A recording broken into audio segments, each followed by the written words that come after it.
on that bombshell, should we drop the bombshell? Yeah, it's on you. You're the...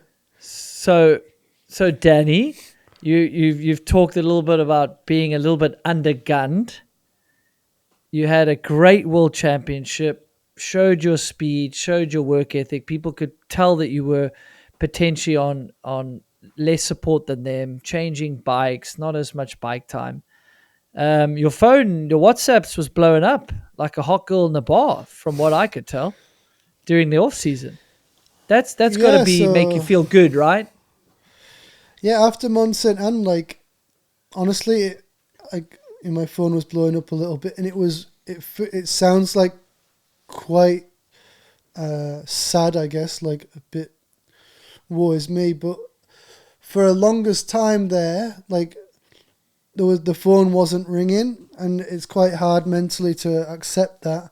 But then so it felt really good for the phone to be ringing. It was like, oh, people want me, and I know I'm not.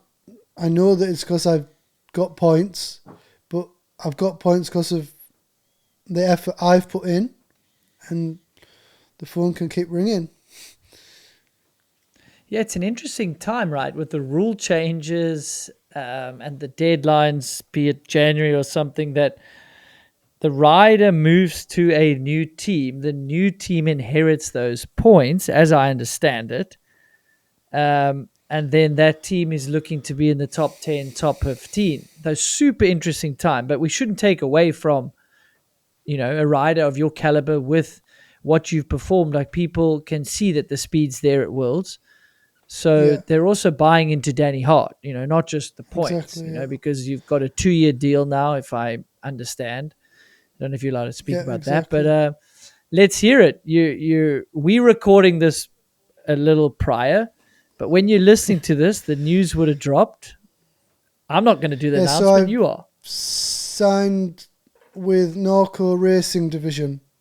That's what the team's called, and yeah, super like really happy that like Greg's chosen me. Obviously, Greg's got a hell of a pedigree. Like, they don't call him the GOAT for nothing, and for him to reach out to me and want me to be a part of his program and Norco as well. Obviously, it's a group of them combined. Is yeah, like, it's unreal. Like, and like, from what I can tell, it's only early doors with the team, so you're like still in your honeymoon period, if you like. But like, there's going to be no stone left unturned. Like, to see what they did in 2024 on a super short time scale, and what they want to do in 2025 onwards, like, I'm not going to say I'm speechless, but I'm like super impressed. The team manager is my coach, Alan Milway, so that's good. Like, we know how each other ticks, and yeah, everything is just looking really good moving forward. Like, I think we have a trip to... They want to go to New Zealand in January, and this time last year I was planning my own trip to New Zealand on my own dime and trying to find somewhere to stay. Like, I stayed with Bernard, and Bernard was great, but like, this time it's going to be other end of the spectrum, if you like, and I'm just really looking forward to how it's all going to go. Yeah, it's really cool and exciting, and it's pretty surreal. I mean, getting called by Greg, like that means something, right? Like, he's the guy calling you, right? And having the calls and sending the contracts over, right? Yeah, 100%. Yeah, so I had a call with Greg one morning, and the next morning I was at the motocross track, and the contract dropped in the inbox. So it was all done really quick. It was actually quite strange because there's quite a few moving parts in this team, and I didn't really know who I was meant to be talking to. So yeah, it took a week or so to figure out who to speak to and who does what. And but yeah, it's good. Like, I think Greg, to be Greg's teammate over the years is potentially more difficult than... I think Greg's super competitive. I don't want to speak out of turn, but from things I've heard, like Greg is super competitive, goes about his business, and is probably maybe similar to what I have been in my career, like your story about me not wanting you to test with me and things like that. And I think Greg, now being on the other side of the fence, is going to have so much knowledge and so much knowledge and know-how that it's going to be, if he puts even half of what he knows into his team, it's the sky's the limit. Yeah, I mean, I spoke to him about that on the pod, and I've had chats in the bar. I said to him, I don't think you can ever understand what it's like to be around you as another rider or a younger rider. You know, you might be bantering, but they internalize it differently. And that's not Greg's fault. People might say, oh, he's playing mind games. I said to him, the more I hang out with you, understand that you're not always, sometimes you do. We've all done it to each other. But also sometimes he might even doubt himself. So he's asking about lines, and you're like, is Greg asking about lines? If he doesn't know where he's going, how on earth am I going to know where I'm going? Like it's just a recipe for a bit of a disaster there on the mind game. So I had that chat with him in the podcast, and it was interesting because he's almost blissfully unaware that he could be that competitive that would affect other riders. And he also said, it's kind of doesn't feel like it's his place. He's hired to be a rider. Then they bring on someone like Jackson. And I'm speaking for him, so I'm not saying this is exactly how he said it. But he said it's almost not his place to tell Jackson how to ride a bike. He's an incredible rider. He didn't really ask. So does Greg tell him what to do or what could happen if he does that? Like, it's not really his place. And now, as you said, from what I can tell, like this is a good thing for him to retire and then have something to focus on like this. And he can be competitive with it, right? Yeah. Yeah, I'm intrigued to see how it goes because there's a lot of us on the team from what I know. And it's going to be a lot of moving parts, but I'm really excited to be with the group that we're with. Everybody seems super motivated. Like Tom Duncan, like who was Greg's mechanic there for, excuse me, for the last season, is going to be in a different role from what I can tell, but he dropped the bike off to me the other day, and it's just brilliant to have like this fresh, it's like opening a new chapter, more so than going from Madison to Cube or Mondraker to Madison or whatever, because I've had that year there where things were a lot different, and now this is like drawing a line in the sand and going again. So I'm really excited, and it's going to be good. Because there was thoughts in your head that if the deal didn't come about, like you might not have raced this year. I mean, that was one of the scenarios, right? Yeah, well, maybe it crept into your head a little bit. Yeah, the way the World Cup's going now, it could have been difficult. I don't want to even think about that, to be fair. But I don't know what I would do. I'd drive my wife even more crazy than I already do. But what I mean is, like, how can you not be energized when you're like, whoa, this almost kind of got taken away, but, I got some help, and you're thankful for it, and now you're like, let's go again. Yeah, exactly. Like, I mean, that's what I mean. It's like I can draw a line in the sand and have like a second coming, if you like. Well, you're allowed to talk about it. I'm not going to say when we're recording this in case you got in trouble, when you got the bike and stuff, but so are you like, how good does the bike look? Have you even taken it? Can you take it to Hampstead yet? I'm going tomorrow. It's my first day on it tomorrow, so I've only just got it. So when everyone's listening, don't go rip us in the comments. So you're going to listen to this January sometime, potentially. The news is out. We're recording this late November, December. That's why some of these timelines might feel a bit different. So yeah. But no, at least now we know what we're doing. I know, well, like months before, I knew what I was doing last year, so it's all looking up. Wicked, man. And are you doing hardline? Tasmania? No, No. no. Okay, so that's not on the cards. So you're gonna just focus entirely on the World Cups. What? But you said there's preseason in New Zealand, so that's awesome.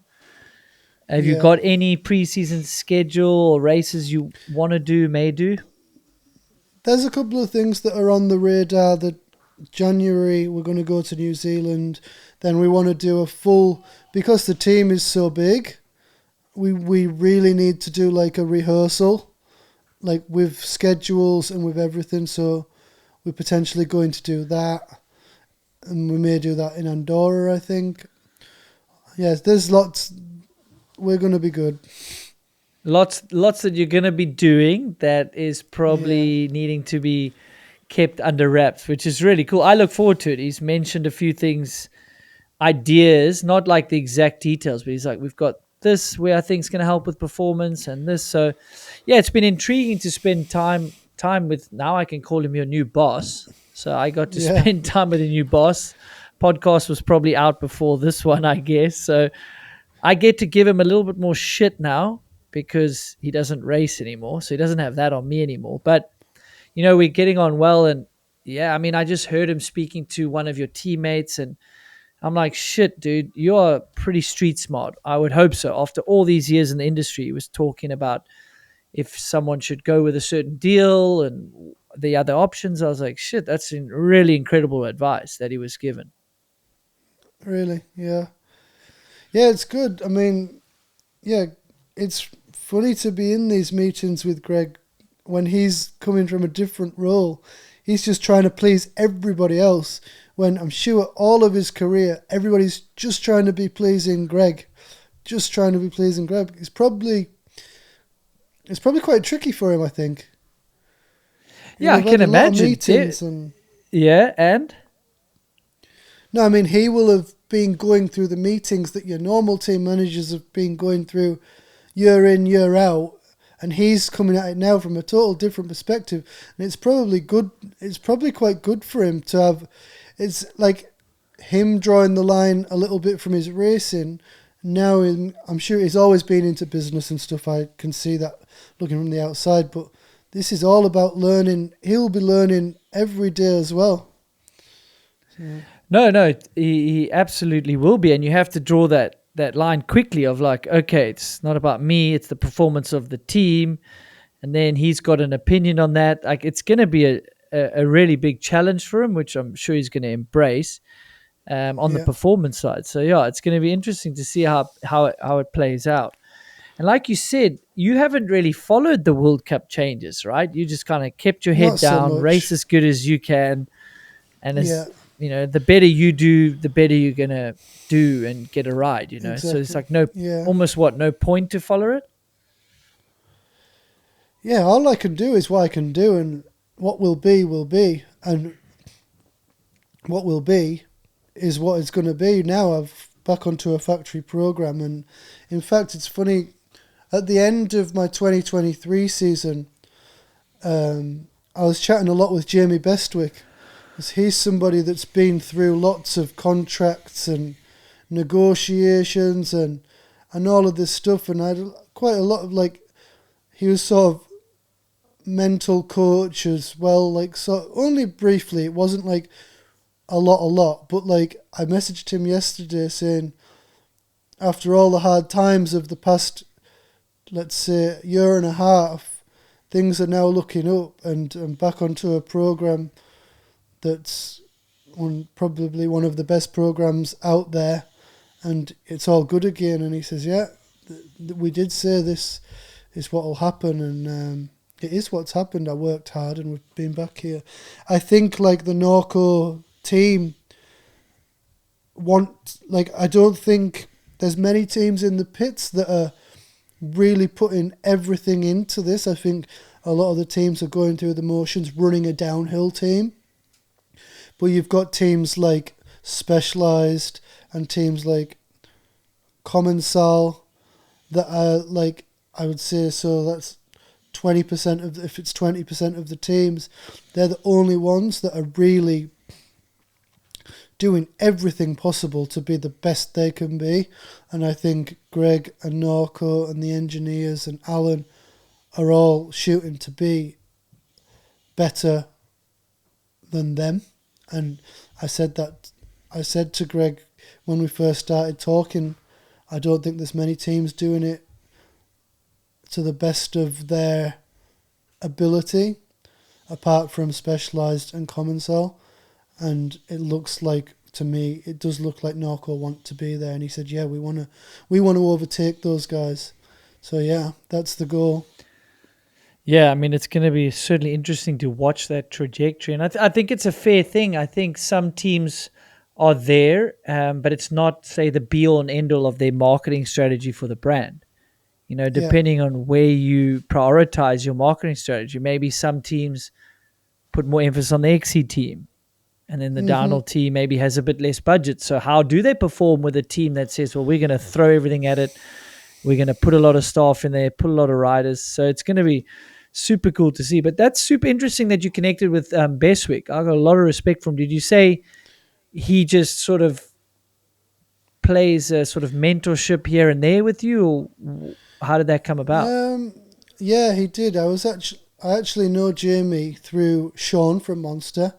Jamie was in Leger, and I'd had a bad race in Leger at the end of 23, and I was just in a really bad place. And I think Sophia, my wife, was actually talking to him, and she said, you need to talk to him. He's a fountain of knowledge. And obviously he's a fountain of knowledge. He's an OG BMX guy. Like, I watched him when I was a kid on TV, and I'm sure you did as well. Like, back in the GT days when, he just reached out to me. We had a few conversations, and and I think he's somebody that I would always be able to reach out to, and it's good to have people like that in your corner. And that was through Monster, I guess, with Sean. Yeah, I think it really is. If you've got someone that's gone through these things ahead of you, there's always something they're going to help you with, or just maybe. And I think sometimes you need someone in your corner to say, it's going to be okay. It's going to be a shit year, but it's not forever, right? You know, it's just 1 year of your racing career. And you know, it's going to feel like a very short year when we chat in 5 years again. You know, you'll be like, oh, yeah, that year I rode for nothing. Yeah, it was great. Yeah. Look what I learned, you know? Yeah. That is what I'm taking from it. It's like a lesson. It's like, I know people say if you don't win, you learn. But this isn't that. But like, it has been a big learning year for me. Maybe if you don't earn, you learn. How's that? How's that saying? You're a poet and you don't know it. Yeah. We'll leave it at that. I don't think me and you can rap or sing. Those are not our talents. But what was the pressure like after that? Well, after that, I was still quite a shy young kid, really. Well, I still am, I'm not as young, but I'm still quite like shy and maybe reserved. But like, Giant flew me out to Vegas. Bearing in mind I'm 19, so not even old enough to drink. And they had two showgirls walking me around Interbike, and I'm like, so awkward. This really isn't me, guys. Like, come on, like, give me a break. All day long, these two girls, big boobs pushed right up, and I'm just walking around there. And obviously you see people who know you and know that that's not your thing. Have you got pictures of this? Because if you do, it's getting overlaid over this clip right now. And if not, we'll just fake it.